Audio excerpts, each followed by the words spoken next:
रामकृष्ण हरे। या कुंदेंदु तुषारहार धवला, या शुभ्रवस्त्रावृता, या वीणा वरदंड मंडित करा, या श्वेत पद्मासना, या ब्रह्माच्युत शंकर प्रभृतिभिर देवै सदा वंदिता, सा मां पातु सरस्वती भगवती निशेष जाड्यापहा।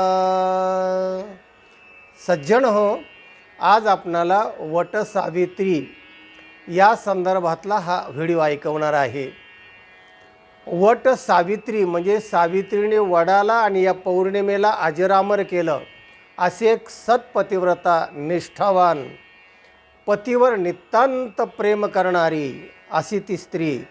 तिची कथा अशी आहे, ती सावित्री एका राजाची कन्या, आणि मग ती जेव्हा उपवर झाली तेव्हा तिचं जेव्हा लग्न करायचं ठरलं तर तिने या राजपुत्राला, म्हणजे हा सत्यवान जो आहे तो सत्यवानच होता खरं नावाप्रमाणे, निष्ठावान, सत्यवान, चारित्र्यवान असा तो असणारा हा राजपुत्र, तिला तो आवडला आणि तिने तिला मनापासून वरलं। आणि जेव्हा यांचं मनोमिलन झालं आणि पटवापटवी झाल्यानंतर नारदाने येऊन तिला सांगितलं की हा जो सत्यवान आहे ना, तर तो अल्पायू आहे, वर्षभरात तो मरणार आहे, तेव्हा तू याच्याशी विवाह करताना विचार केला आहेस का? ते म्हणाले, नारदा, मी विचार केला आहे आणि तो पक्का केलेला आहे। अल्पायू असू दे, किती वर्ष जगतो याला महत्त्व नाही, तो कसा आहे त्याच्याबरोबर तेवढा काळ जरी मी आनंदात घालवला तरी मी स्वतःला धन्य मानीन।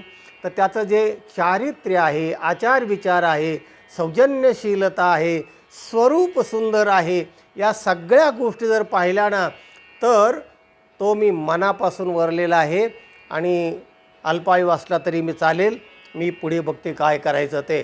झालं आणि मग विवाह संपन्न झाला। झाल्यानंतर पुढे एका दुसऱ्या राजाने त्या राज्यावर आक्रमण केलं आणि ते राज्य त्याने जिंकलं आणि यांना त्या राज्याच्या बाहेर हाकलून दिलं। हाकलून दिल्यानंतर ती सत्यवानाबरोबर राहिली आणि तिचे सासू आणि सासरे आणि ते असे 4 जण एका वनामध्ये, रानामध्ये झोपडी बांधून राहिले। तिथेच जे काय कंदमुळं अमुक मिळतील, जवळ शेजारी पाजारी गावात आहे, अशा त्या रानामध्ये आपलं आयुष्य आनंदाने घालवू लागले। ज्या सत्पतिव्रता असतात ना त्या अशाच असतात पहा, आपल्या पतीबरोबर त्यांना आनंद असतो। जेव्हा सीतेलासुद्धा वनवासात जायची पाळी आली तेव्हा रामाने समजून सांगितलं, तू नको येऊ तिथे वनामध्ये, तू सुकुमार आहेस वगैरे। ते म्हणले, नाही, जिथे राम तिथे सीता। आणि तिने सगळं राज्य त्याग करून रामाबरोबरच गेली, 14 वर्ष रामाबरोबर काढले। पतिव्रता स्त्रियांचं हे पातिव्रत्य त्यातच खरं असतं की आपल्या पतीबरोबर असणं।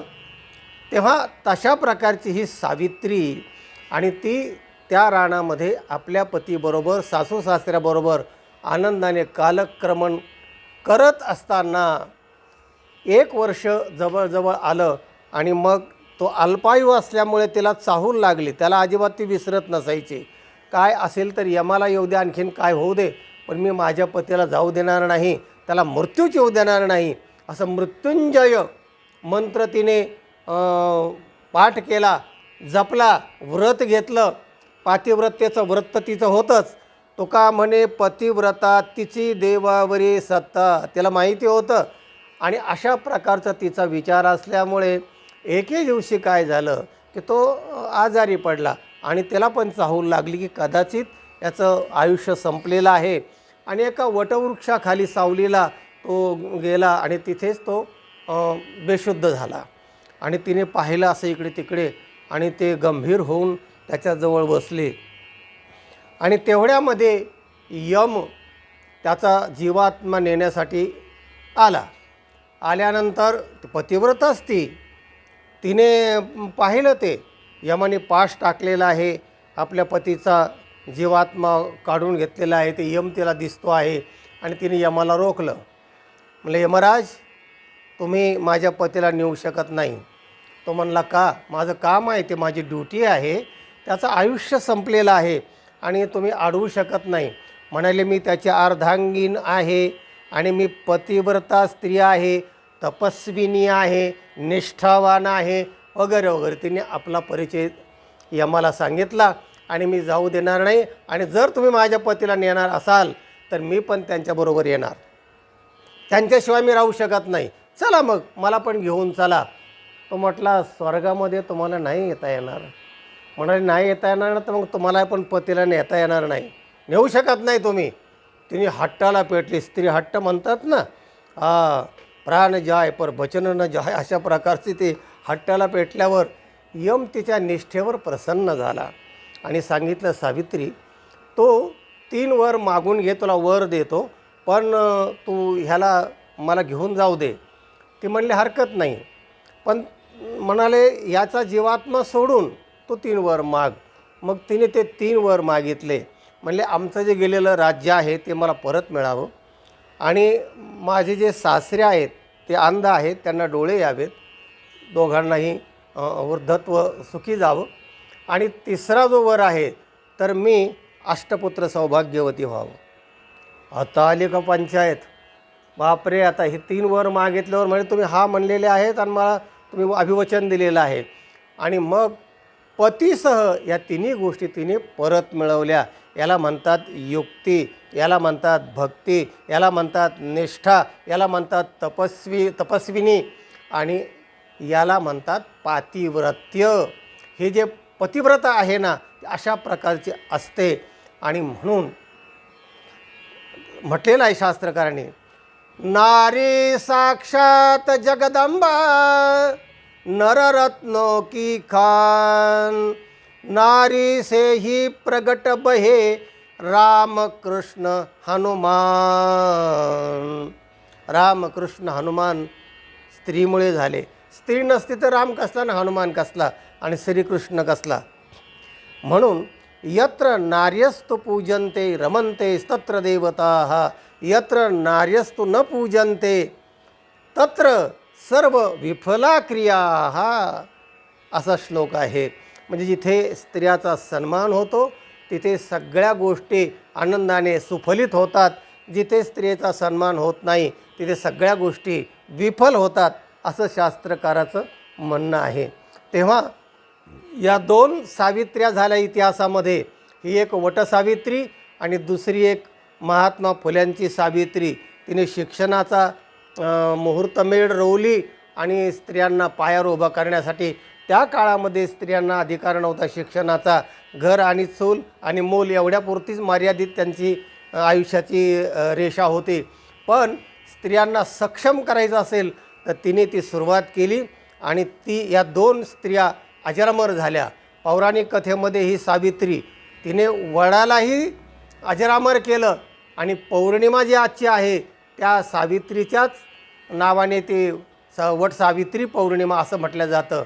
तेव्हा वटवृक्ष हा एक वृक्ष असा आहे की छायाम अन्यस्य कुर्वन्ति स्वयं तिष्ठन्ति आतपे, दुसऱ्याला सावली देतो. सगळ्यात झाडामध्ये जास्त सावली जर कोणत्या झाडाला असेल तर तो असा बहरतो आणि इतकीच सावली असते ना, सगळे पक्षी विक्षी त्या सावलीला आणि पांथस्थ त्या सावलीला बसतात. छायाम अन्यस्य कुर्वन्ति स्वयं तिष्ठन्ति आतपे, स्वतः उन्हात उभा राहतो आणि सावली दुसऱ्याला देतो. फलान्यपि परार्थाय वृक्षा सत्पुरुषा इव, वटवृक्ष हा सत्पुरुष आहे आणि त्या वटवृक्षाला आणखीन महत्त्व जर कोणी दिलं असेल तर या सावित्रीने दिलेलं आहे. म्हणून सर्व सावित्रीच्या लेकींना माझी प्रार्थना आहे की अशा प्रकारचं वर्तस्थ राहा, अशा प्रकारच्या आपल्या पतीची सेवा करा आणि आपले पती कुठेही चुकीच्या मार्गाने जाणार नाहीत म्हणून आपण सतर्क राहा. आणि हे जर आपण केलं तर या 2 सावित्र्याची आपण पूजा जरूर करा. एक तर सावित्रीबाई आणि दुसरी आहे ही वटसावित्री, सत्यवानाची सावित्री. या 2 सावित्र्या फार महत्त्वाच्या आहेत. तेच संत सांगतात की यांचं सामर्थ्य किती असतं. यमाला तिने रोखलं.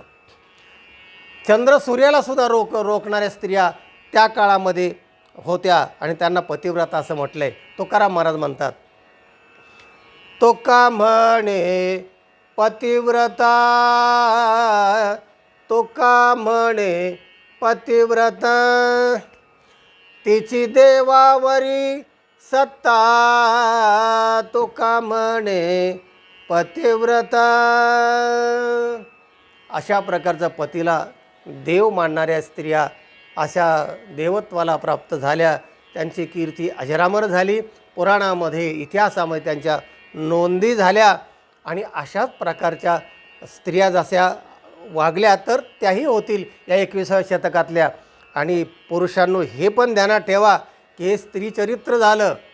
स्त्रीचरित्रम पुरुषस्य भाग्यम देवो न जानाति कुतो मनुष्यः.